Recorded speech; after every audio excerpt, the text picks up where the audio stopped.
నేను కులంలో పుట్టా, కానీ ఒక కులం కోసం పనిచేయడానికి రాలా, దేశం కోసం పనిచేయడానికి వచ్చాం, సమాజ స్థాపన కోసం వచ్చాం.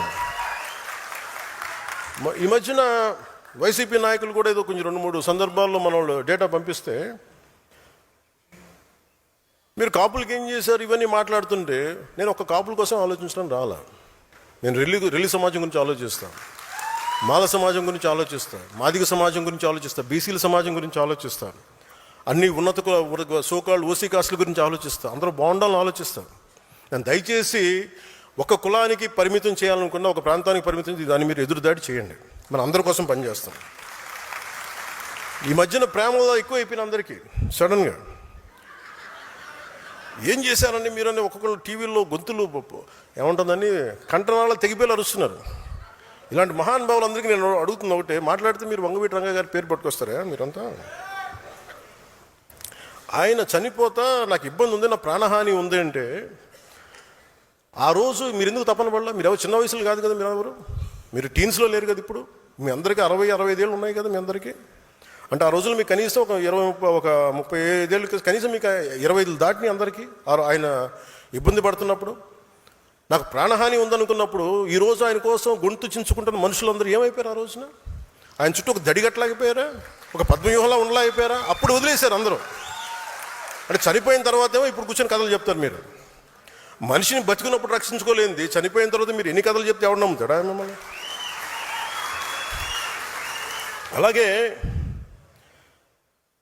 నిజంగా నేను ఒక కులం కోసం అంటే మరి నేను 2 చోట్లకి ఓడిపోకూడదు కదా లెక్క ప్రకారం.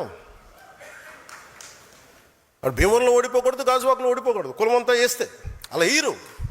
That's a point I want to make. అలాగే కన్షీరామ్ గారు వచ్చినప్పుడు తిలక్ తరాజ్ తల్వార్ ఇంకో జూతేశామానం అనేది ఉంటుంది. అంటే బ్రాహ్మణుల్ని, వ్యాపారవేత్తల్ని, వైశ్యుల్ని, క్షత్రియుల్ని దాడి వాళ్ళని కొట్టాలండి, చెప్తూ కొట్టండి. కానీ అది కొంతకాలం పనిచేసింది, అప్పుడున్న పరిస్థితులకు దీనికి పనిచేసింది. కానీ ఇంకొక టర్మ్కి వచ్చేటప్పటికి అది సర్వజన సమాజం, బహుజన సమాజం.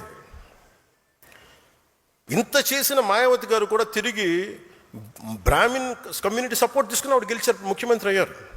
అంటే దీన్ని బట్టి మనకి ఏం అర్థం అవుతుందంటే, సమాజాన్ని కులాల వారీగా విడదీసి ముందుకు తీసుకెళ్ళడం సాధ్యం కాదు. కులాల్ని కలుపుకుంటూ పరస్పర గౌరవాన్ని పెంచుకుంటూ ముందుకు వెళ్తేనే సమాజం అభివృద్ధి చెందుతుంది. అదే జనసేన విధానం, అదే నేను చూపించాను, మీకు నిలబడి చూపించాను. అలాగే మతాల ప్రస్తావనలేని రాజకీయం అంటారు. రేపు మీరు కమిటీస్లోకి వెళ్తారు, బాధ్యతలు తీసుకుంటారు, ప్రజల్లోకి వెళ్తారు. ఆ సమయంలో సమాజంలో ఉన్న సమస్యలను పూర్తిగా అర్థం చేసుకుని ఆ భావజాలను ముందుకు తీసుకెళ్లాల్సిన బాధ్యత మీకు అర్థం కాకపోతే ఇబ్బంది అవుతుంది.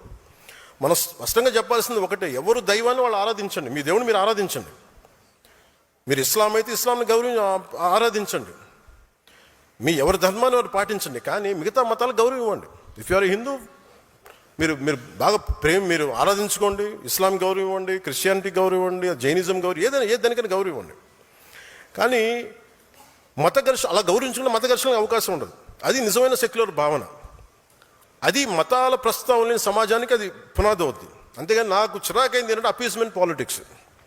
నేను ఒక క్యాప్ పెట్టుకొని నేను ఇలా మాట్లాడితే నాకు ముస్లిం సోదరులు ఓటేస్తాను, నేను నమ్మను. నేను బేసి ఎందుకంటే అసలు అది తీసేది. అంటే ఈరోజు మనకి షాన్వాజ్ అనే ఒక ఆడబిడ్డ మన ఎక్కడ రాయలసీమ నుంచి, ఎక్కడ కర్నూలు నుంచో ఉమాన్లో చిక్కుకుపోతే, ఆవిడే హిందూ కాదే, ఆవిడ హింసించింది కూడా అక్కడ లోకల్లో ఉండే ముస్లిం బిజినెస్ మ్యాన్. మన అలాంటి లేదు మన సమాజంలో, మనం అలా చూపించాం. అందుకని ఈ అపీజ్మెంట్ పాలిటిక్స్ అనేది జనసేన తీసుకోదు. ఒక తప్పుని తప్పుగానే చెప్తుంది. ఒక హిందూ చేయండి, ముస్లిం చేయండి, క్రిస్టియన్ చేయండి, మీరు ఒక తప్పుని మీరు ఖచ్చితంగా ఈ తప్పుని చెప్పకపోతే తప్పు చేసిన వాళ్ళు అవుతారు. అందుకని appeasement politics is a big no for Janasena. నువ్వు నీ పరిమితుల్లో ఉండు, నేను నా పరిమితుల్లో ఉంటా. నాకు ఇష్టమైతే నేను ఈ మతాన్ని అర్థం చేసుకుంటాను, స్వీకరిస్తా. కానీ బలవంతంగా మార్చే హక్కు ఎవరికి లేదు. డబ్బులు ఇచ్చి మోసం చేసి బలహీనతలను ఉపయోగించుకొని మత మార్పిడులు సరైనది కాదు. ప్రతి వ్యక్తికి తన ధర్మం గొప్పదే, దాన్ని నేను ఎక్కడా కాదనడం లేదు. ఈ దేశం అన్ని మతాలని గౌరవించే సంస్కృతితో ఎదిగింది. పర్షియన్లు ఈ దేశంకి వచ్చినప్పుడు మీరు ఎలా ఉంటారు, మీరు బయట వాళ్ళు అంటే, మేము పాలలో పంచదారలో కలిసిపోతాం. ఎలా ఉంటారంటే, ఆయన పాలు తెమ్మని చెప్పి చిన్న పంచదార వేసి ఇలా కలిసిపోతాం, మరింత రుచి ఎక్కువ బాగుంటుంది మాతో ఉంటుంటే, మేము ఎక్కువ కలిసిపోయే వ్యక్తులను తప్ప మేము విడిగా ఉండే వ్యక్తులం కాదని చెప్పారు. ఈ దేశాన్ని మరింత మధురంగా చేస్తామని చెప్పారు. అందుకే ఈ దేశం వారిని ఆదరించింది. శ్రీకృష్ణదేవరాయల కాలంలో అరబ్ వ్యాపారులు గుర్రాలు అమ్మడానికి వచ్చి మాకు ప్రార్థనా స్థలం లేదు అని అడిగితే ఆయన మస్జిదులు నిర్మించి ప్రార్థనలు చేసుకునే అవకాశం కల్పించారు.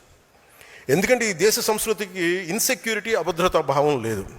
ఈ దేశం ఎప్పుడు ఇతర మతాలకి భయపడదు, మీ ధర్మాన్ని మీరు పాటించండి అని స్థానం ఇచ్చే మహోన్నత సనాతన ధర్మం ఇది.